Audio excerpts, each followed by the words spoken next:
শফিক চাচা একজন পরিশ্রমী কৃষক। বয়স প্রায় ৫৫। নিজের সঞ্চয়ের সবটুকু দিয়ে তিনি ১ বিঘা জমিতে কলার বাগান করেছিলেন। প্রতিদিন ভোরে উঠে মাটি খুঁড়তেন, গাছে সার দিতেন, পোকামাকড় দূর করতেন, যেন এক-একটা গাছ তার সন্তানের মতো। স্বপ্ন ছিল, এই বাগানের কলা বিক্রি করে মেয়ের বিয়ের খরচ চালাবেন। একদিন হঠাৎ করে একটি বানর এসে হাজির হয় বাগানে।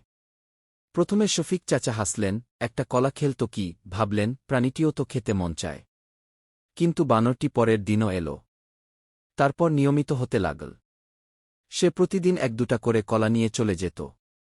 শফিক চাচা তাড়ানোর চেষ্টা করলেও বানরটা খুব চালাক, দ্রুত গাছে উঠে যেত কিংবা পাতার আড়ালে লুকিয়ে পড়ত।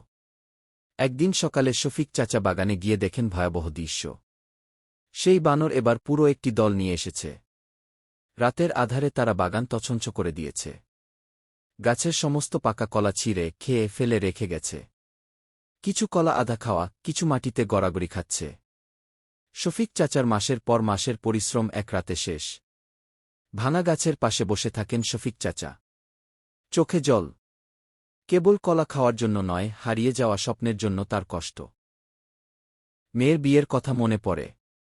নীরব বাগান আর বাতাসে শুধু একটা দীর্ঘশ্বাস ভেসে বেড়ায়। তিনি জানেন আবার শুরু করতে হবে। কিন্তু এবার যেন মনটা আরও বেশি ভারী।